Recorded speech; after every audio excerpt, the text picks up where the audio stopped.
Seigneur éternel, tu nous dis, tu nous rappelles combien nous avons besoin de toi tous les jours de notre vie. Sans toi, nous ne pouvons rien faire. Seigneur, nous avons besoin continuellement que ton esprit vienne accomplir dans nos cœurs ce que nos mots, les mots humains, ne peuvent pas faire. Mais tu fais cette promesse que là où est ta parole, là aussi agit ton esprit. Alors Seigneur, viens, parle-nous ce matin. Aide-nous à grandir avec toi, à marcher avec toi. C'est dans le nom de Jésus que nous te le demandons. Amen. Alors, depuis la rentrée à peu près, quand j'apporte la prédication, nous avons fait des séries thématiques. C'est-à-dire, nous avons étudié différents thèmes de la Bible, différents mots, différents sujets. Et ce matin, c'est les frères et sœurs de Hollande qui m'ont suggéré le thème. C'est le thème de la reconnaissance. La reconnaissance, la gratitude. Voilà, qu'est-ce que la reconnaissance et quel est son rôle spirituel pour nous et dans notre vie avec Dieu. Et mon souhait ce matin, c'est que nous soyons édifiés par ce que la parole de Dieu a à dire sur le thème de la reconnaissance et que nos yeux puissent s'ouvrir sur les différents domaines de notre vie où nous avons des raisons d'éprouver de la reconnaissance envers Dieu. Et pour étudier ce sujet, on aurait pu prendre, il y a tellement de textes de la Bible qui en parlent, mais on va se tourner vers un psaume de l'Ancien Testament qui en parle d'une certaine manière, et je crois que c'est une clé pour comprendre la reconnaissance. Nous nous tournons vers le psaume 50. Psaume 50, et on va lire le verset 1 à 15 et le verset 23. Et j'ai oublié de l'envoyer, je voulais te le dire. Donc, je vous invite à prendre vos Bibles, si vous les avez. Psaume 50, versets 1 à 15, et nous laissons les versets 16 à 22, et nous lisons le verset 23. Psaume d'Asaph. Dieu, l'Éternel parle et convoque la terre du lever du soleil jusqu'à son coucher. De Sion, Sion c'était la colline près de Jérusalem, beauté parfaite, Dieu resplendit. Il vient notre Dieu, il ne reste pas silencieux. Devant lui est un feu dévorant, autour de lui une violente tempête. Il convoque le ciel d'en haut, il convoque aussi la terre pour le jugement de son peuple. Rassemblez-moi, mes fidèles, ceux qui ont fait alliance avec moi par un sacrifice. Le ciel proclamera sa justice, car c'est Dieu qui est juge. Pause, c'est dans le texte, silence. Écoute, mon peuple, et je parlerai. Israël, et je t'avertirai. Je suis Dieu, ton Dieu. Ce n'est pas pour tes sacrifices que je te fais des reproches. Tes holocaustes, les holocaustes étaient des sacrifices où on brûlait intégralement le sacrifice, l'animal était brûlé entièrement. Tes holocaustes sont constamment devant moi. Je ne prendrai pas un taureau dans ta maison, ni des boucs dans tes bergeries, car tous les animaux des forêts sont à moi, toutes les bêtes des montagnes par milliers. Je connais tous les oiseaux des montagnes, et tous les animaux sauvages m'appartiennent. Si j'avais faim, je ne te le dirais pas, car le monde est à moi, avec tout ce qu'il contient. Est-ce que je mange la viande des taureaux ? Est-ce que je bois le sang des boucs ? Non. Alors offre en sacrifice à Dieu ta reconnaissance et accomplis tes vœux envers le Très-Haut. Fais appel à moi quand tu es dans la détresse, je te délivrerai et tu m'honoreras. Et nous lisons juste la conclusion de ce psaume en laissant les quelques versets. Celui qui offre en sacrifice sa reconnaissance m'honore. Et à celui qui veille sur sa conduite, je ferai voir le salut de Dieu. Voilà, jusque-là, la lecture de la parole du Seigneur. Ça va, vous m'entendez bien ? Bon, super. Alors, les psaumes de la Bible, c'est comme un recueil de chants. Mais vous savez, ce n'est pas un recueil de chants comme les autres, parce que c'est un recueil de chants dont les paroles ont été inspirées par l'Esprit du Seigneur. Et ici, c'est à Asaph, un prêtre musicien qui faisait de la musique pour le tabernacle de Dieu à Jérusalem. Et ce prêtre qui a vécu à peu près, on pense, dans le règne de David et peut-être encore jusqu'au début du règne de Salomon, est l'auteur humain de ce psaume, mais on sait que c'est Dieu qui a composé, qui a inspiré la composition. Et dans ce psaume 50, le contexte, on pourrait croire, n'est pas propice à la reconnaissance.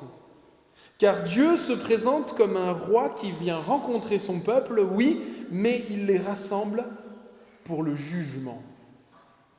Et en venant juger son peuple, il vient dévoiler les œuvres, les cœurs et les motivations de chacun. Et qu'est-ce qui apparaît ? Ce qui apparaît, ce qui est mis en lumière, ce que Dieu pointe du doigt, c'est que le peuple a un problème. La pratique du peuple de Dieu naît alors, et on le voit dans le reste de la Bible, c'est souvent la même chose qui est montrée, la pratique n'est plus le plus souvent qu'un culte apparent, sans intérêt sincère, sans amour réel pour le Seigneur. Et le peuple s'arrête souvent aux aspects extérieurs du culte et ne va pas plus loin. Ne nous trompons pas, Dieu avait donné au peuple hébreu des rituels, un culte, des sacrifices, des fêtes, des choses à faire. Mais le peuple prenait ces éléments, ces aspects extérieurs, et les pratiquait sans une réalité de cœur, sans une recherche de la face de Dieu. Il y avait des sacrifices, il y avait des holocaustes, et c'est ce que le Seigneur dit. Il dit « Tes holocaustes sont constamment devant moi, ce n'est pas pour tes sacrifices que je te fais des reproches. » Mais au final, ça n'était pas des sacrifices et des offrandes qui faisaient plaisir à Dieu, parce qu'il y manquait l'essentiel. Les motivations n'étaient pas là. C'est comme quand on offre un cadeau d'anniversaire, mais qu'on ne l'offre pas par intérêt et par amour de l'autre. Qu'on l'offre juste pour se débarrasser d'une babiole, ou qu'on le fait, mais vraiment c'est pour pas être vu comme un mauvais parent ou un mauvais ami. Eh bien, il manque l'essentiel. Il manque l'essentiel. Et ce que la Bible dit d'ailleurs sur ce qu'on peut offrir à Dieu, sur le rapport de l'homme à la religion en règle générale, eh bien, la Bible enseigne ce message qui est assez perturbant, qui est que, d'une façon naturelle, pour l'être humain qui n'est pas né de nouveau, pour l'être humain qui n'a pas reçu cette vie spirituelle, cette naissance spirituelle du Saint-Esprit, le seul rapport que l'être humain peut avoir dans les choses de Dieu, c'est seulement les aspects extérieurs. C'est-à-dire que Dieu avait donné, je le redis encore, Dieu avait donné des aspects extérieurs, des pratiques, des choses à faire, des sacrifices, des fêtes, mais Dieu avait donné ces éléments pour que ces éléments soient habités par la foi, par la repentance, par la reconnaissance. C'est-à-dire que ces éléments extérieurs, ils étaient là pour que le peuple puisse s'y appuyer, s'y raccrocher pour vivre les promesses de Dieu. Et Dieu n'avait jamais promis que c'est en pratiquant ces choses et que c'était comme un permis à points où on gagne des points si on les a pratiqués et qu'après, voilà, on est sauvé si on a fait ces choses et on n'est pas sauvé si on ne les a pas faites. Parce que Dieu enseignait toujours que le plus important, c'était la relation personnelle avec lui, c'était la foi, la repentance et la reconnaissance. Et quand on regarde les religions du monde, la façon dont les êtres humains, dans leur immense majorité, vivent le rapport à Dieu ou au surnaturel ou à la vie après la mort, eh bien, ils vivent exactement la même situation qui est décrite ici, que Dieu décrit dans le peuple hébreu. Une religion qui n'a que les apparences, mais dont l'essentiel est absent. Et ce n'est pas un hasard que les religions du monde sont pratiquement, quand on va auprès d'un témoin de Jéhovah et qu'on lui dit « Mais comment on fait pour être sauvé ?» Il va vous sortir comme une sorte de permis à points. Ah, il faut faire 1 heure de prédication, enfin 1 heure de porte-à-porte par semaine, pas moins, il faut donner tant, il faut faire ceci, il faut aller faire cela, il faut assurer au moins 3 fois sur 4 les réunions, et si on fait tout ça bien et qu'on ne désobéit pas à ça, pas ça, pas ça, pas ça, alors c'est bon, on est sauvé. Si vous allez voir un mormon, il va vous dire exactement la même chose. Il va vous dire, il faut donner la dîme, il faut faire ceci, il faut faire cela, et quand on a fini de faire ceci, cela, c'est bon, eh bien c'est bon, on est tranquille, on est en règle avec Dieu. Vous allez voir un musulman, il va vous dire la même chose. Il y a les 5 piliers, il faut aller à la Mecque, il faut donner sa zakat, il faut faire ceci, il faut faire cela, il faut pratiquer les prières. Et si vous avez tout fait bien dans l'ordre comme il faut, alors c'est bon, vous êtes en règle avec Dieu et tout va bien. Et les Hébreux de cette époque, ils étaient tombés dans ce travers et ils s'imaginaient que voilà, j'ai fait mes sacrifices, j'ai offert ce que je devais offrir, c'est bon, je suis monté à la fête comme il fallait, maintenant je retourne en ville, je retourne dans ma vie et j'en ai plus rien à faire. Et j'oublie Dieu pendant le reste de la semaine. Et c'est pas pour rien que quand Jésus est venu sur la terre, il s'est opposé, il a trouvé qu'une des plus graves formes d'incrédulité de son temps, eh bien, se masquait sous le couvert de la religion et de la religiosité. C'était la secte des pharisiens. Tous les pharisiens n'étaient pas hypocrites, mais une grande partie d'entre eux l'étaient. Et Jésus essayait d'expliquer aux pharisiens que ce que Dieu demande, c'est plus que quelques pratiques. Il nous demande notre vie, notre foi, notre repentance, notre reconnaissance de tous les jours. Et les pharisiens étaient prêts à tout donner, sauf ça. Ils étaient prêts et Jésus leur dit, vous offrez la dîme c'était les 10%, vous offrez la dîme de vos récoltes, même allant jusqu'à donner la dîme de la menthe. La menthe, vous savez, c'est presque une mauvaise herbe. Eh bien, la menthe, ils donnaient la dîme de la menthe, histoire de vraiment rien oublier. Et vous évitez de manger le moucheron. Mais en fait, vous n'offrez pas l'essentiel. Vous n'offrez pas au Seigneur ce que lui accepte de recevoir. Et ce que le Seigneur nous enseigne dans sa parole, c'est que malheureusement, cette façon de considérer Dieu et la foi, eh bien, parfois nous atteint à nous aussi. Même quand on a vécu des belles expériences avec le Seigneur, même quand on a reçu le Saint-Esprit, même quand on a eu cette relation vivante avec le Seigneur, eh bien, il y a des moments dans la vie où c'est comme si on était brouillé dans notre corps, enfin dans notre âme, dans notre esprit. On oublie qui est le Seigneur, on oublie qui nous sommes, et on finit par devenir tout sec. On retombe comme dans un permis à points à s'imaginer qu'il faut cocher ci, ça, et on n'arrive pas, on ne veut plus donner au Seigneur ce qui lui revient. Et au final, on s'écarte du Seigneur et on n'a plus les fruits qu'on avait avant. Le Seigneur décrit dans l'Apocalypse cette situation à l'église d'Éphèse. Il leur dit « Ce que j'ai contre toi, c'est que tu as abandonné ton premier amour. Souviens-toi d'où tu es tombé. »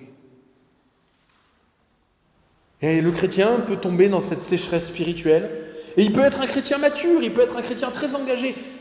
Mais pour différentes raisons, il y a une sécheresse qui s'installe. Il peut parfois continuer à venir aux réunions, aux cultes de prière, mais son cœur n'est plus là. Il s'engage dans les activités de l'Église, mais il le fait machinalement, comme pour cocher des cases en oubliant sa relation vivante avec le Seigneur. Il le fait parfois plus par routine ou par obligation. Et cet état, même si en tout cas il y a de la fidélité, et il y a des choses qui, heureusement, le Seigneur va, je crois, agir, mais cet état de presque dépression spirituelle peut durer parfois pendant des semaines, pendant des mois, parfois même des années. Dans certains cas, il est ce moment propice à un endurcissement dans le péché, à des chutes, à une forme d'hypocrisie qui va venir se rajouter par-dessus, et on va se sentir, quand on vit cette expérience, on va se sentir complètement cadenassé, en ayant l'impression qu'il n'y a aucune sortie, aucune voie, aucune échappatoire, qu'on est enchaîné dans l'hypocrisie, et on se sent terriblement sec et loin de Dieu. On vit alors une absence de joie, une réduction de notre foi, un désintérêt de notre relation avec le Seigneur.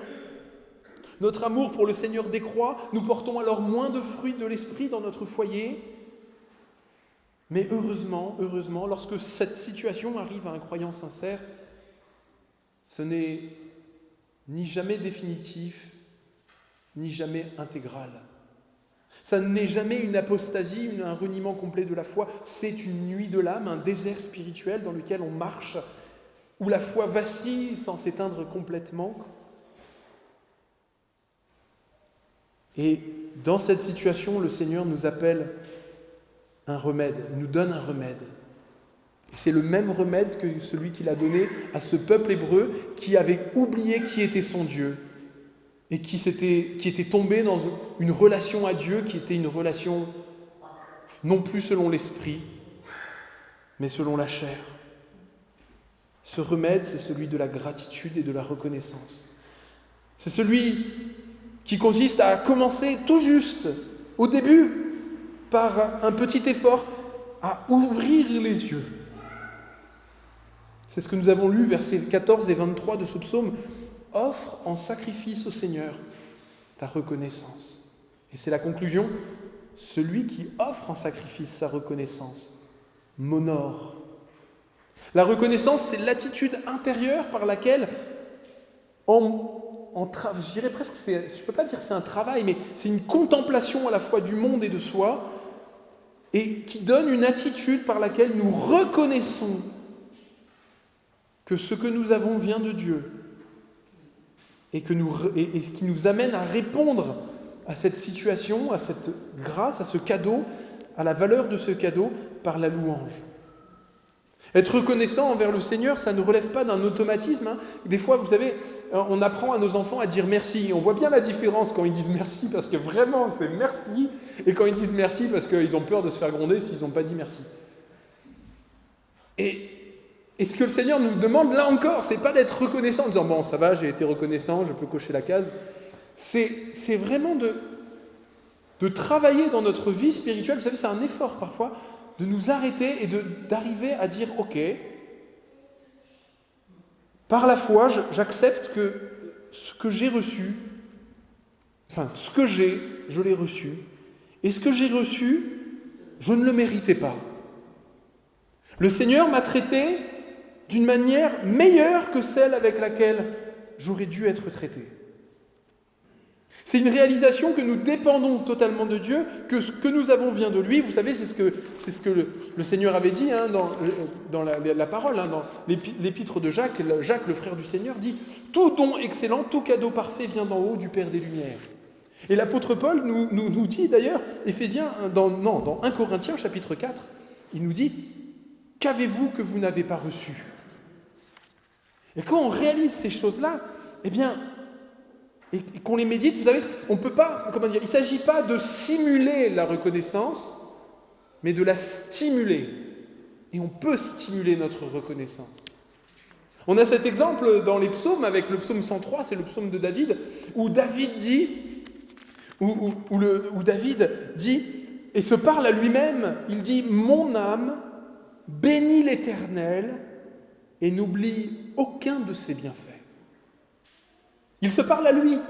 « Mon âme bénit l'Éternel et n'oublie aucun de ses bienfaits. » De même, nous pouvons concentrer, nous sommes appelés dans notre vie spirituelle, notamment dans les moments de sécheresse spirituelle où on a l'impression qu'on est hypocrite devant Dieu, que rien ne va, que vraiment, qu'on a perdu notre intérêt pour le Seigneur, à juste faire ce que le Seigneur a demandé aux Hébreux et ce que David a redécouvert, s'arrêter.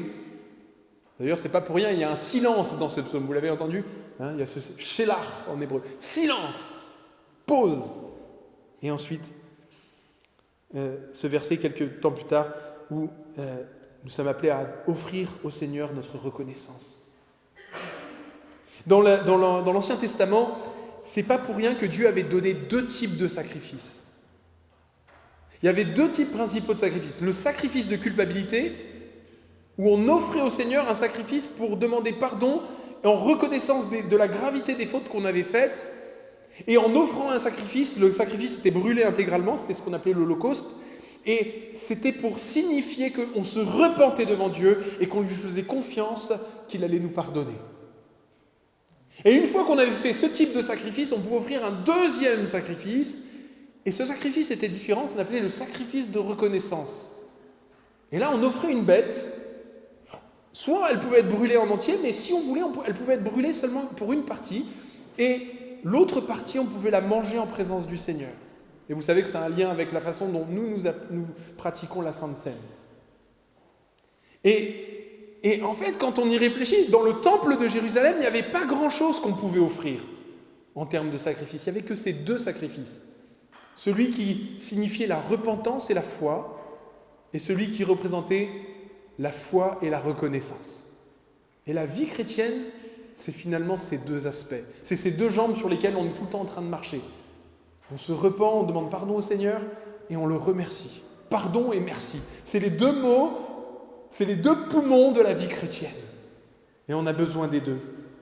Et dans les moments où vraiment on est dans les torpeurs et dans la noirceur et on a l'impression qu'on est tombé dans l'hypocrisie, on peut dire pardon Seigneur parce que je t'ai oublié, mais merci parce que tu as toujours été fidèle et que tu n'as pas cessé de m'aimer. Et c'est comme ça que le chrétien, petit à petit, retrouve un peu de joie, un peu de paix, un peu d'intégrité à nouveau devant le Seigneur, malgré les fautes qu'il a commises pendant la semaine, malgré les oublis, malgré les combats qu'il a eus. Et il retrouve la vie et la santé spirituelle. Et c'est pour ça que dans tout le reste du Nouveau Testament, il y a un tel accent qui est mis sur le rôle de la reconnaissance dans la vie chrétienne. Et sur le fait qu'aucune œuvre, rien de ce qu'on peut donner à Dieu, si ce n'est par reconnaissance quelque part, n'a de la valeur. On ne peut pas offrir, c'est-à-dire qu'on passe à côté de quelque chose quelque part, à chaque fois qu'on fait quelque chose, mais qu'on ne le fait pas pour la bonne motivation, c'est dommage. On passe à côté de l'essentiel et on prend le risque de retomber, dans le « j'ai mérité ça parce que j'ai fait ci, j'ai donné ça, je dois ça », et de s'assécher spirituellement. Mais à chaque fois qu'on donne, que ce soit pour l'Église, pour un frère, pour aider ceci, pour s'engageant dans une activité de l'Église, et qu'on le fait cette fois-ci à la mesure de notre reconnaissance, alors on ne s'épuise pas, ou pas autant, clairement pas, dans notre activité auprès du Seigneur et dans les choses que nous avons à faire.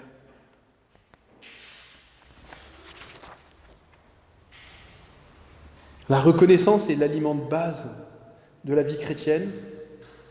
Et quand on se lève, on est vivant. On prend du café, c'est merveilleux. On regarde les montagnes, qu'est-ce que c'est beau. On regarde le ciel, voilà.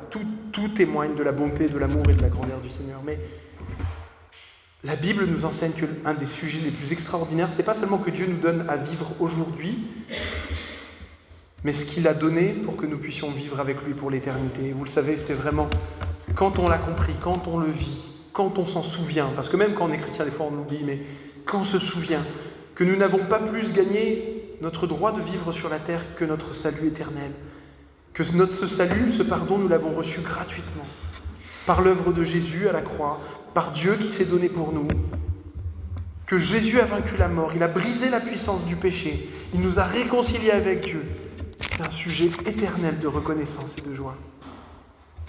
Hébreu dit, il est écrit dans la lettre aux Hébreux au chapitre 12, « Nous recevons un royaume que rien ne pourra détruire, alors montrons notre reconnaissance et rendons à Dieu un culte qui lui soit agréable, avec piété et respect. » Souvenons-nous, frères et sœurs, que nous sommes des serviteurs inutiles et que Dieu pourrait faire autrement qu'avec notre engagement. Mais que tout ce que nous pouvons faire ou nous engager ou donner, nous sommes appelés à le faire dans la reconnaissance. C'est une motivation qui plaît au Seigneur. C'est un sacrifice de reconnaissance que nous offrons dans cette nouvelle alliance avec le Seigneur. L'apôtre Paul nous le dit en Colossiens chapitre 3, « Faites tout au nom du Seigneur Jésus, en rendant grâce par lui à Dieu le Père. » Faisons-le non comme un fardeau pesant, une charge de trop, mais comme l'expression de notre joie. Soyez toujours joyeux, nous dit l'apôtre Paul en 1 Thessaloniciens, et rendez grâce à Dieu en toutes choses. On vit à une drôle d'époque où les coachs en développement personnel réinventent la roue et nous disent que pour être heureux, ça c'est le monde non-croyant qui le dit, ils disent ce qui manque aux gens pour être heureux, c'est la gratitude. Et une des façons de sortir des gens parfois de leur routine, de leur torpeur, ils leur disent, c'est de leur dire, que les gens disent merci. Mais vu qu'ils ne savent pas à qui dire merci, alors ils les enseignent en leur disant, dites merci au soleil. Dites merci à votre tasse de café. Dites merci à l'univers. Dites merci à la mer. Mais nous, frères et sœurs, on sait bien que ce n'est pas la mer, l'univers ou la tasse de café, que ça n'a aucun sens. Et nous connaissons celui que nous pouvons remercier. Et nous vivons en relation avec lui. Le soleil, la mer, l'univers, la tasse de café ne pourront jamais nous répondre. Par contre, Dieu, oui, il le peut. Et il multiplie notre joie, il multiplie notre bonheur. Le chrétien sait qu'il doit remercier et cela multiplie sa joie. Recevons donc tout ce qui est bon, beau et vrai, aussi petit soit-il, comme venant de Dieu et avec reconnaissance. Offrons au Seigneur des sacrifices de reconnaissance, à travers notre louange, à travers nos prières, à travers nos engagements, à travers notre vie. Et puis, sachons compter ses bienfaits, et que cela puisse nous aider tous les jours à remonter parfois en selle, à chasser les nuages quand des nuages viennent obscurcir notre vie spirituelle. Que le Seigneur nous ouvre les yeux à l'amour avec lequel il nous traite tous les jours. Amen.